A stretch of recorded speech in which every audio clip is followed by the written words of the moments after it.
Hello and welcome to this new section on risk management and the first lecture in that. So in this section, we will give you some idea of the risk management. And in this lecture, we will talk about one of the ways to cover the risk, that is of insurance. Right? Right. So there are two things that we will talk about. One is the types of insurances, and then there is how to use insurance to protect against financial loss. So what do you think? What are the types of insurances? I'm sure you would know that. And how can you use insurance to protect financial loss? Any thoughts? So, as we all know, insurance is a financial tool that helps protect individuals and businesses from unexpected financial losses, and different types of insurances cover for various risks. And the common types of insurances are health, life, auto, and property insurance. And each of these can be used to protect against the related financial losses. Now, how does that happen? Let's take a look at it. So, health insurance, let's look at three things in that. And each of these, we will look at three things. What is the purpose? How it protects you against a financial loss? And the types of insurance plans available, primarily based on the US data. But there are similar things available in other countries also.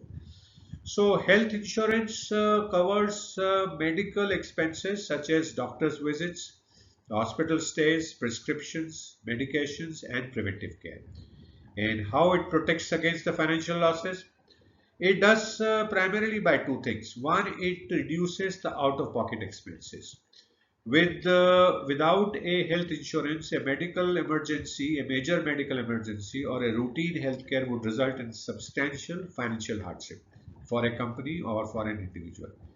And this health insurance covers also preventive care. Health insurance often include preventive services, which include in detecting and treating illnesses early, potentially avoiding high medical costs. So that's how the health insurance protects you against the financial loss. Now, what are the types of health insurance plans? As per the US data that is available to you, and there are similar plans available in most of the countries. There is first is what is called Health Maintenance Organization (HMO) that requires you as a member to use a network of doctors and get a referral to see a specialist. So that's one type of plan. Second is a preferred provider of organization offers more flexibility in choosing doctors and specialists but comes with higher cost. And you can enroll in any of these plans. And then there are exclusive provider organization covers only in-network providers except in emergencies. Also, there is what is called high deductible health plans, HDM, HP, comes with the lower premium but higher deductibles, often paired with health savings account HSS. So these are the health insurance plans and how do they protect, and that's the purpose of that. Let's look at the life insurance now. What is the purpose of life insurance? Life insurance provides a financial benefit to the policyholders' beneficiaries. So if you die, your family will get certain benefit. It helps protect the loved ones from financial difficulties if the primary income earner dies. And how does it protect against financial losses? There are two schemes normally covered. One is income replacement. That death benefit can replace the lost income, helping family members maintain their standard of living. And it can also cover other expenses like funeral, debts, and education costs for the dependents. What are the types of health insurances, life insurances available? There is what is called a term life insurance, which provides coverage for a specific period, 10, 20, or 30 years. And if the insured dies during this term, the beneficiaries receive the payout. It is generally more affordable.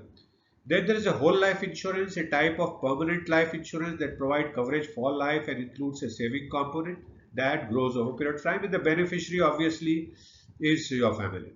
And then there is a universal life insurance, a flexible form of permanent life insurance that allows policyholders to adjust premiums and death benefits.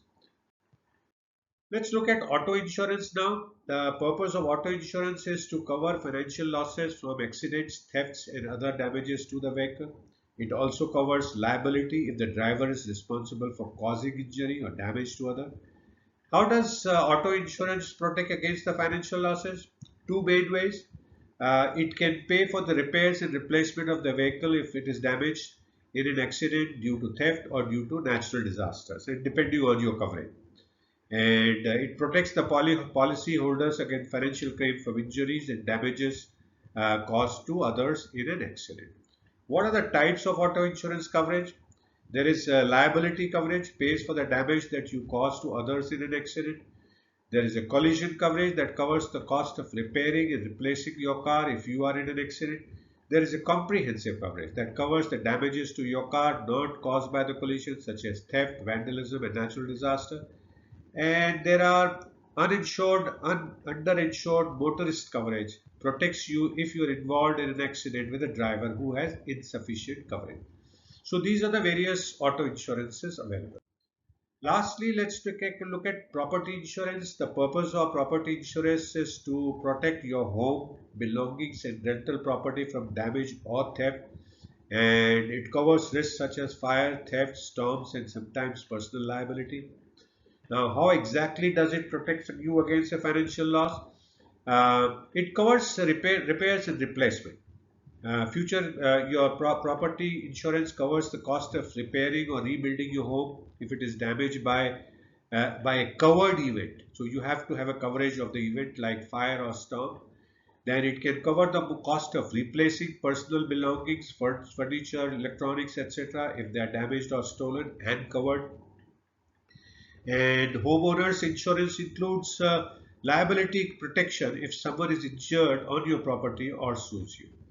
What are the types of property insurances based on US data? Again, we have homeowners insurance protects the structure of your home and your personal belonging inside.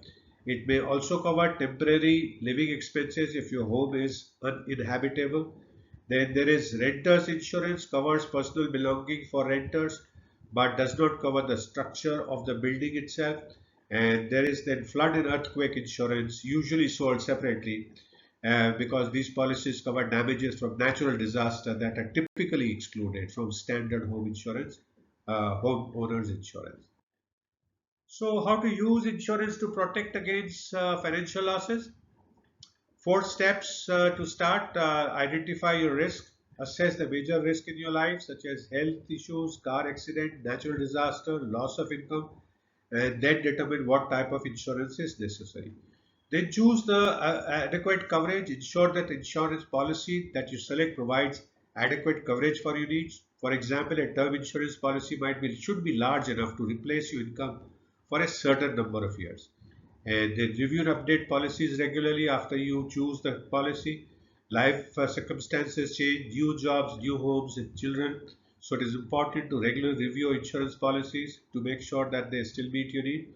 And while doing that, maintain an emergency fund. While insurance funds help you protect against major financial losses, maintaining an emergency saving fund will help you cover smaller expenses that insurance doesn't cover, like deductible, co-pays, etc., etc. So, in conclusion, each type of insurance helps protect against the different types of financial risk. By understanding your personal and business needs and regularly reviewing policies, you can reduce the financial impact of unforeseen events, ensuring long-term financial security. So what do we do next? We will look at another type of risk coverage of using hedging as a strategy, and we will talk about two things: using derivatives and other strategies to hedge your risks there. So thank you so much for listening to this first lecture on risk management. I hope you've continued to learn new things, continued to enjoy, and I do look forward to see you again in the next lecture. Please feel free to message me if you have any questions. I'll be happy to answer your questions, and do download the PDF file to take a look at anything that is of specific interest to you.